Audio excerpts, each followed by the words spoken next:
All right, let me ask you something.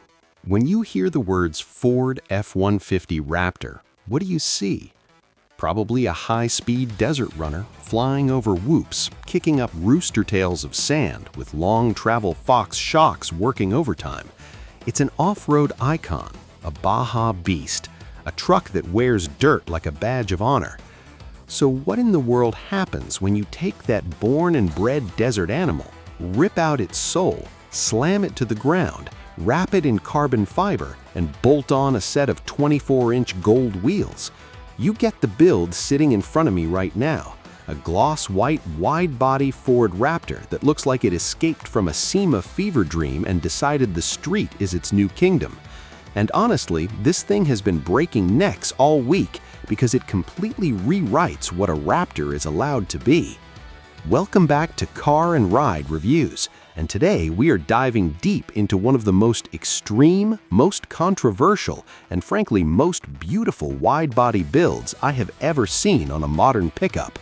This is a real, fully custom show truck, a one-off creation from a builder who clearly asked, what if we threw away the entire off-road playbook and built the ultimate on-road presence machine? I'm going to walk you through every inch of this monster, from the carbon wide body and that insane slammed stance to the paint, the lighting, and the all-important question, is this thing even drivable, or is it a trailer queen destined to live its life under spotlights? By the end, you'll know exactly who this build is for and whether it's a stroke of genius or a beautiful mistake. But before we go any further, make sure you hit that subscribe button and the bell because we cover the wildest custom and concept vehicles on the planet, and you do not want to miss what's coming next. First, let's pin down exactly what we're looking at. This started life as the latest generation Ford F-150 Raptor. You know the one, the twin-turbo 3.5-liter EcoBoost V6, a 10-speed automatic, and from the factory, an aggressive off-road stance with those signature big fender flares and 35-inch all-terrain tires. It's a truck that Ford designed to dominate the rough stuff, with a frame built for punishment and a suspension that can soak up just about anything. But the moment you lay eyes on this build, you realize the factory Raptor was merely the canvas. The transformation is so total, so complete, that it takes a second for your brain to even register it as a Raptor at all. My first impression was a mix of shock and pure awe. The sheer width, the way the bodywork sits impossibly close to the ground, and that liquid gold wheel finish glinting under the lights felt less like looking at a modified truck and more like witnessing a concept car that accidentally made it into the real world. And that's the magic of a top-tier custom build. It makes you forget the original vehicle ever existed. Let's get into the heart of this monster, the body kit and exterior transformation. The builder has gone all in on a full carbon wide-body package. Every single panel from the A-pillar forward, the front fenders, the rear bedsides, even the tailgate has been re-sculpted or replaced. The front end is pure aggression.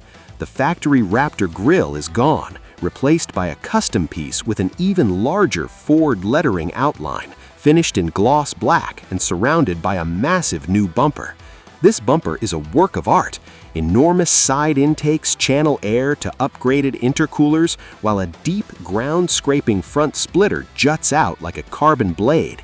The splitter is so low that I genuinely wonder how it clears a speed bump, but on a show floor, it looks absolutely lethal. The wide-body flares are the star of the show. They don't just bolt on, they flare out in a muscular, organic sweep, adding at least 4 inches of width per side. The carbon fiber weave on the flares is laid perfectly, catching the light in a way that painted metal just can't replicate. Along the sides, extended carbon skirts bridge the flares, hugging the rocker panels and visually dropping the truck even closer to the earth. Move around to the rear, and you're met with an equally aggressive diffuser that frames a custom dual-exit exhaust and a subtle ducktail spoiler perched on the tailgate that gives the rear end a finished, almost sports car-like silhouette. The entire body kit language screams high-end tuner, think Liberty Walk or Mansory, but it's been executed with a restraint that keeps it from tipping into cartoonish territory. It's menacing, wide, and impossibly planted. Now, let's talk about the color and finish, because this is where the build truly sparkles. The base coat is a flawless gloss white, and I mean flawless. Under the studio lights, it has a wet, mirror-like depth that suggests countless hours of prep and paintwork. But the white is just the foundation. Laid over the body are razor-sharp gold metallic pinstripes that trace every major character line. They run along the hood, dart down the sides, and frame the wide-body arches, creating a visual flow that makes the truck look even longer and lower. The pinstripes aren't flashy, they're precise, almost delicate, but they catch the light like jewelry. The carbon fiber elements, the hood center section, the splitter, skirts, mirror caps, and rear diffuser have been finished in a high-gloss clear coat that makes the weave pop in 3 dimensions. Under the right light, you can see the carbon strands shimmering with a deep, oily richness that contrasts beautifully with the crisp white.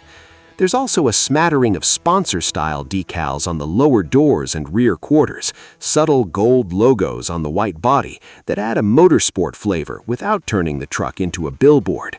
The whole package is tied together with gold-tinted windows and gloss black trim. It's a color scheme that feels both premium and aggressive, like a tailored suit made of armor.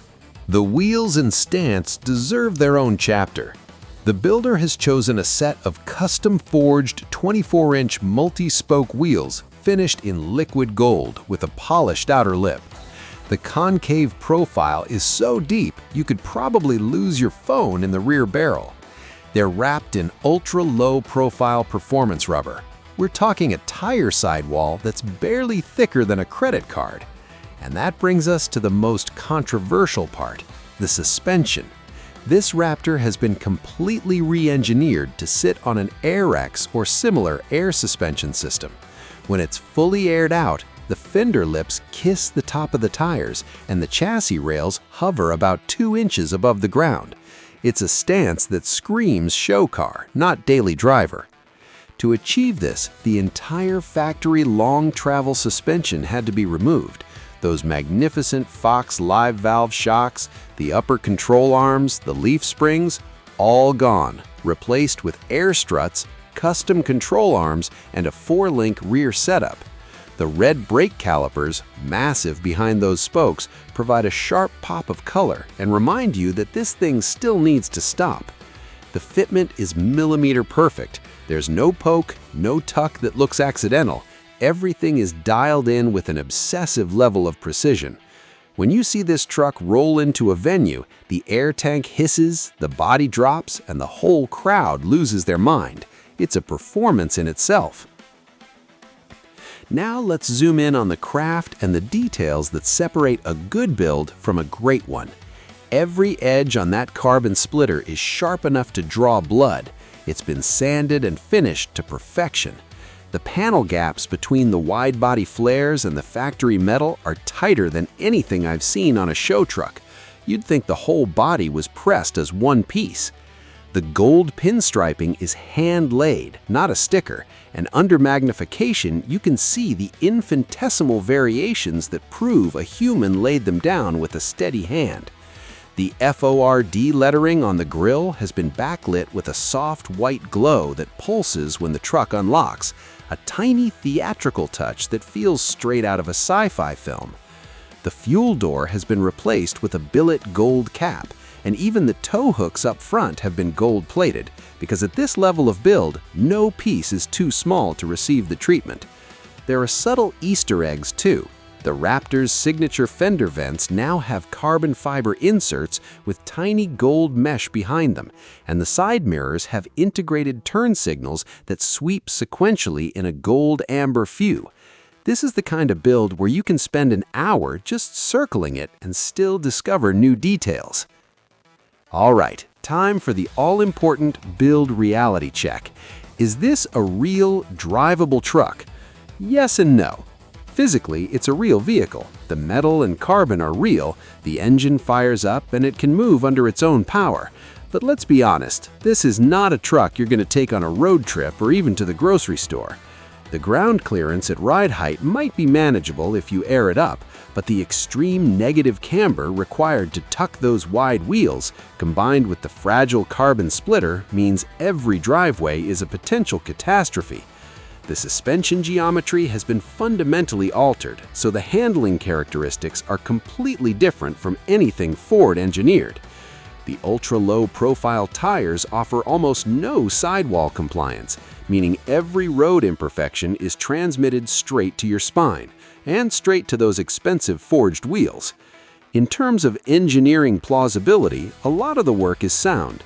The air suspension can be set up with proper alignment, the wide body can be correctly sealed and mounted, and the engine is still a stock or lightly tuned EcoBoost that's perfectly happy. But this build lives firmly in the realm of the show car. It's a rolling sculpture designed to win trophies and dominate Instagram, not to set lap times or cover miles. And that's perfectly okay. The builder never intended it to be a daily. It's art.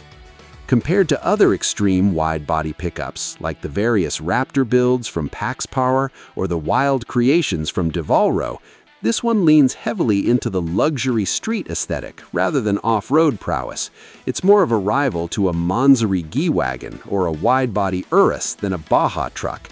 The design genre is pure SEMA street show monster, with a heavy dose of Japanese-inspired stance culture and high-end European tuner influence. It's a mashup that somehow works. So who is this build really for? If you're a traditional truck enthusiast who believes a Raptor should be covered in mud and airborne, this will probably make you angry, and that's part of the fun. This truck is for the collector who already has a daily driver and wants a statement piece for their collection. It's for the show car competitor who wants a guaranteed trophy, for the social media builder who understands that extreme stance and flawless finish are what stop the scroll, and for anyone who appreciates the wild creativity that happens when a builder throws the rulebook out the window. The honest verdict? I love it. Not because it makes sense, it absolutely doesn't, but because it's a fearless expression of what custom car culture can do. It takes a beloved icon and completely reimagines it with such conviction that you can't help but respect the craft. Is it practical? No. Is it a better Raptor? In almost no measurable way. But is it a jaw-dropping, conversation-starting, one-of-a-kind masterpiece? Without a doubt. This truck doesn't pretend to be something it's not. It's an unapologetic showpiece, and on that promise, it delivers completely. So, that's the full breakdown. Would you roll up in this slammed wide-body Raptor, or is it a step too far? Tell me in the comments. I read every single one. And if you love honest looks at the world's most extreme custom and concept vehicles, from wide-body monsters to war rigs, subscribe to Car and Ride Reviews and hit the bell so you never miss the next reveal. I'll see you in the next one.